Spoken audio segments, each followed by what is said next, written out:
Cricket ಮಾಹಿತಿ Kannada YouTube ಚಾನೆಲ್ಗೆ ಸ್ವಾಗತ. ತಾನು ಆಡಿದ 3 ಪಂದ್ಯಗಳಲ್ಲಿ 2 ಪಂದ್ಯವನ್ನು ಸೋಲುವ ಮೂಲಕ ಆರ್ಸಿಬಿ ಪಾಯಿಂಟ್ ಟೇಬಲ್ ನಲ್ಲಿ 6ನೇ ಸ್ಥಾನದಲ್ಲಿದೆ. ಐಪಿಎಲ್ನ 10ನೇ ಪಂದ್ಯದಲ್ಲಿ ಕೆಕೆಆರ್ ವಿರುದ್ಧ ಸೋಲುವ ಮೂಲಕ ಕೆಕೆಆರ್ ವಿರುದ್ಧ ತನ್ನ ಸೋಲಿನ ಅಭಿಯಾನವನ್ನು ಮುಂದುವರಿಸಿದೆ. ಕೆಕೆಆರ್ ವಿರುದ್ಧದ ಪಂದ್ಯ ಸೋಲಲು ಪ್ರಮುಖ ಕಾರಣವೆಂದರೆ ಪಂದ್ಯದ ಆರಂಭದಲ್ಲೇ ಟಾಸ್ ಸೋಲುವುದರೊಂದಿಗೆ ಆರ್ಸಿಬಿಗೆ ಮೊದಲ ಹಿನ್ನಡೆಯಾಯಿತು. ಬ್ಯಾಟಿಂಗ್ಗೆ ಅನುಕೂಲಕರವಾದ ಪಿಚ್ ಆಗಿರುವುದರಿಂದ ಹಾಗೂ ಸೆಕೆಂಡ್ ಇನ್ನಿಂಗ್ಸ್ ನಲ್ಲಿ ಬ್ಯಾಟಿಂಗ್ ಮಾಡಲು ಪಿಚ್ ಹೆಚ್ಚು ಅನುಕೂಲಕರವಾಗಿರುವುದರಿಂದ ಟಾಸ್ ಗೆಲ್ಲುವ ಎಲ್ಲಾ ತಂಡಗಳು ಮೊದಲು ಫೀಲ್ಡಿಂಗ್ ಆಯ್ದುಕೊಳ್ಳುತ್ತಾರೆ. ಟಾಸ್ ಸೋತು ಬ್ಯಾಟಿಂಗ್ ಆರಂಭಿಸಿದ ಆರ್ಸಿಬಿ ವಿರಾಟ್ ಕೊಹ್ಲಿ ಹೊರತುಪಡಿಸಿ ಬೇರೆ ಯಾವ ಆಟಗಾರರಿಂದ ದೊಡ್ಡ ಇನ್ನಿಂಗ್ಸ್ ಕಟ್ಟಲು ಸಾಧ್ಯವಾಗಲಿಲ್ಲ. ನಾಯಕ ಡುಪ್ಲೆಸಿಸ್, ರಜತ್ ಪಟಿದಾರ್, ಅನುಜ್ ರಾವತ್ ರವರ ಕಾಣಿಕೆ ಏನೂ ಇರಲಿಲ್ಲ.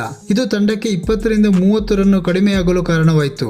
ಕ್ಯಾಮರನ್ ಗ್ರೀನ್ ಹಾಗೂ ಗ್ಲಾನ್ ಮ್ಯಾಕ್ಸ್ವೆಲ್ ದೊಡ್ಡ ಇನ್ನಿಂಗ್ಸ್ ಕಟ್ಟಲು ವಿಫಲರಾದರು. ಮಿಂಚಿನ ಆಟ ಪ್ರದರ್ಶಿಸಿದ ದಿನೇಶ್ ಕಾರ್ತಿಕ್ 3 ಸಿಕ್ಸರ್ ನೆರವಿನಿಂದ 8 ಎಸೆತಗಳಲ್ಲಿ 20 ರನ್ ಗಳಿಸಿದರು. ಕೊಹ್ಲಿ 59 ಎಸೆತಗಳಲ್ಲಿ 4 ಬೌಂಡರಿ ಹಾಗೂ 4 ಸಿಕ್ಸರ್ ನೆರವಿನಿಂದ ಅಜೇಯ 83 ರನ್ ಗಳಿಸುವ ಮೂಲಕ ಆರ್ಸಿಬಿ 20 ಓವರ್ಗಳಲ್ಲಿ 6 ವಿಕೆಟ್ ಕಳೆದುಕೊಂಡು 182 ರನ್ ಗಳಿಸಿತು. ಕೆಕೆಆರ್ ಪರ ಆಂಡ್ರೂ ರಸಲ್ ಹಾಗೂ ಹರ್ಷಿತ್ ರಾಣಾ ತಲಾ 2 ವಿಕೆಟ್ ಪಡೆಯುವ ಮೂಲಕ ಉತ್ತಮ ಬೌಲಿಂಗ್ ಪ್ರದರ್ಶಿಸಿದರು. 183 ರನ್ಗಳನ್ನು ಬೆನ್ನಟ್ಟಿದ ಕೆಕೆಆರ್ ಉತ್ತಮ ಆರಂಭವನ್ನು ಪಡೆಯಿತು. ಫಿಲಿಪ್ ಸಾಲ್ಟ್ ಹಾಗೂ ಸುನಿಲ್ ನಾರಾಯಣ್ ಮೊದಲ ವಿಕೆಟ್ಗೆ 86 ರನ್ಗಳ ಉತ್ತಮ ಜೊತೆಯಾಟ ನೀಡಿದರು. ನಂತರ ಬಂದ ವೆಂಕಟೇಶ್ ಅಯ್ಯರ್ ಸಿಡಿಲಬ್ಬರದ ಬ್ಯಾಟಿಂಗ್ ಪ್ರದರ್ಶಿಸಿ ಆರ್ಸಿಬಿ ಬೌಲರ್ಸ್ ಗಳ ಮೇಲೆ ಸವಾರಿ ಮಾಡಿದರು. ಆರ್ಸಿಬಿಯ ಪ್ರಮುಖ ಯಾವ ಬೌಲರ್ಸ್ ಕೂಡ ಪರಿಣಾಮಕಾರಿಯಾಗಿ ಬೌಲಿಂಗ್ ಮಾಡುವಲ್ಲಿ ವಿಫಲರಾದರು. ಮೊಹಮ್ಮದ್ ಸಿರಾಜ್, ಎಸ್ ದಯಾಳ್ ಹಾಗೂ ಅಲ್ಸಾರಿ ಜೋಸೆಫ್ ರ ಕಳಪೆ ಬೌಲಿಂಗ್ ನಿಂದ ಆರ್ಸಿಬಿ ಹೆಚ್ಚು ಫೈಟ್ ಕೊಡದೇನೆ ಪಂದ್ಯವನ್ನು ಕೈಚೆಲ್ಲಿತು. ಬ್ಯಾಟಿಂಗ್, ಫೀಲ್ಡಿಂಗ್, ಬೌಲಿಂಗ್ ಈ ಮೂರರಲ್ಲೂ ಆರ್ಸಿಬಿ ಸಂಘಟಿತ ಹೋರಾಟ ಪ್ರದರ್ಶಿಸದೇ ಇರುವುದು ತಂಡದ ಸೋಲಿಗೆ ಪ್ರಮುಖ ಕಾರಣವಾಗಿದೆ. ಬ್ಯಾಟಿಂಗ್ ನಲ್ಲಿ ಕೊಹ್ಲಿ ಹೊರತುಪಡಿಸಿ ಉಳಿದ ಯಾವ ಆಟಗಾರನು ಹೇಳಿಕೊಳ್ಳುವಂತ ಪ್ರದರ್ಶನ ನೀಡಲಿಲ್ಲ.